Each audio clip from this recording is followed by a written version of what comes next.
orientated playstyle where they don't want to force too many opportunities in front of the net. Just win challenges like this from First Killer. He goes into the corner, wins that 50, and then you can get a shot on net. Oh my goodness. The angle from First Killer and this win right here on the 50 was spectacular.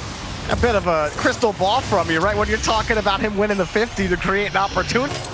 Time winds down to 0. It's not looking like Soniqs are gonna get a push here. Off the backboard, RLCS does give a little bit of height. T-Corral, he's got RLCS downfield. Soniqs might be crafting something here. His shot pushes it back to the corner, but that challenge back to T-Corral, played him followed, and knocked back down. Rogue to be on top of that ball, back to the orange half. Okay, there's a very solid 50-50 from Shock to get on the other side, and look at what it brings. You can win that challenge, move forward, and have all this space to work with as T-Corral with such a smart pass off the sidewall. It's First Killer in the air, and T-Corral, full tank of boost, has the challenge in front for Shock through traffic, up against the corner. Shock's shot is good! Nobody from Rogue could commit, and Soniqs are up by 2. And you feel for Taroko, he just went in for that challenge, and then he got the corner boost, but for some reason didn't turn out to meet the challenge and the shot. Yeah. But that's it after that. If they want top 2 in groups, Soniqs trying to make it tough on him. T-Corral forces the challenge up. RLCS has the shot. Taroko can't save it. And RLCS puts in the 3rd for Soniqs. T-Corral has just been a beast from the corners. He takes the boost and then doesn't even go for the challenge. He doesn't jump off the corner wall. He lets First Killer just completely... They'll be the number 3 seed, and because they lose to the tiebreaker from the goals that Gibbs was talking about, they lose it by 1 goal to Oxygen, and they'd get number 2. Oxygen would have number 2 based off of a goal tiebreaker if Rogue win this in 5. So it's not good enough to win the match outright for Rogue. They have to end it in 4. Yeah, and you can sell that Rogue. Either way, Rogue couldn't get it done, and so Soniqs are able to tie up the series, and Rogue can't lose another game if they want. And Soniqs defense has come out to play. Shock popping this one up, but Rogue got to try again with Turo. Hard kick against the backboard. He's got the shot. Laser shot from Turo, 1-0. As soon as I saw the space on the backboard, you 100% know he's gonna hit that shot. The accuracy, the mechanics, every fast, powerful flick. Or is it a quick transition? Is it a demo? Only time's going to tell with what works. What works is a pitch from T-Corral to RLCS for Soniqs to tie it up. This was incredible. T-Corral saved that extra flip in the corner and then found the ideal pinch across. It wasn't to play in the corner. He'll win it clean. RLCS is still downfield, but Turo's there first. Soniqs want to push here with T-Corral. Pop on the ground. Underneath Taroko. It rolls into the net. T-Corral! He does it himself, and they take him down in game 3. Soniqs have taken the lead in the match.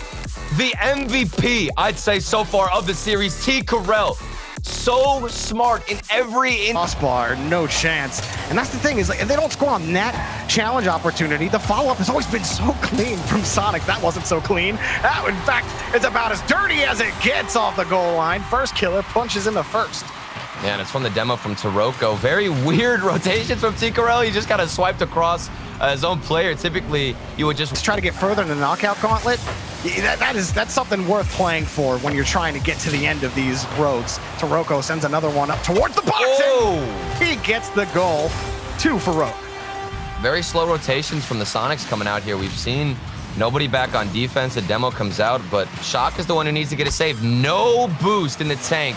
Starvation has been so frustrating to deal with. You can see just flowing into the corners, gets a flick out, takes the boost, and turns around immediately into rotation. And he's in position all the time. You get that ball into the midfield, First Killer is going to have an answer and a shot on net. How about this pass from Taroko, though? Gets right underneath it, has the flip, and perfectly delivered to First Killer. Didn't even jump up to try to get a prediction. He was just waiting for the final shot because he knew he had no chance of matching the pace, try to get a save. And at the end of the day, Rogue, they're going to put another one in and force a game 5, Jorby.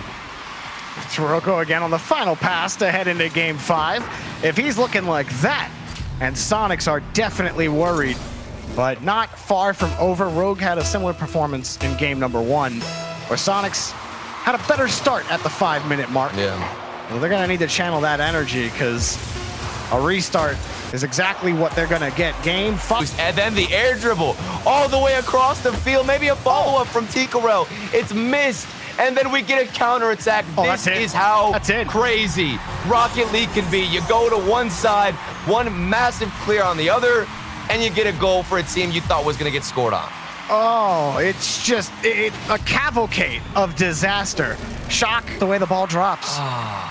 And I feel like that play could have been communicated early on. Ticarel was there for the shot and a follow-up from First Killer. Speaking of shots, here comes First Killer, finding the accuracy that Rogue were previously missing. Oh, Shock, he bit upwards first, and as soon as he did, he was off. It did not hurt, which eats up more time, and you won't get a solid challenge on the ball even if you do hit it there. So it's just that slight turn in front of the box that ruined Shock's day. And another demo to ruin Soniqs' day. Turo puts in another. Wow, I mean, coming into this regional event, I do believe First Killer has the most demos per game. And with the target, and Ticarel tried to put it in, but he just missed the ball. He had no boost, so he has to rely on perfect flip timing to get the touch. And when you have no ability to recorrect, you're going to struggle. But they finally punched through here with plenty of time left. And you've got to applaud the resilience from this team, trying to get every opportunity out of the midfield, regardless of whether you find the shot. The air dribble across Ticarel maybe on the 1v1. We saw him do it before. Rolled is his last back, and it gets in this situation a lot where there is one player last back for Soniqs, and they can't make the challenge.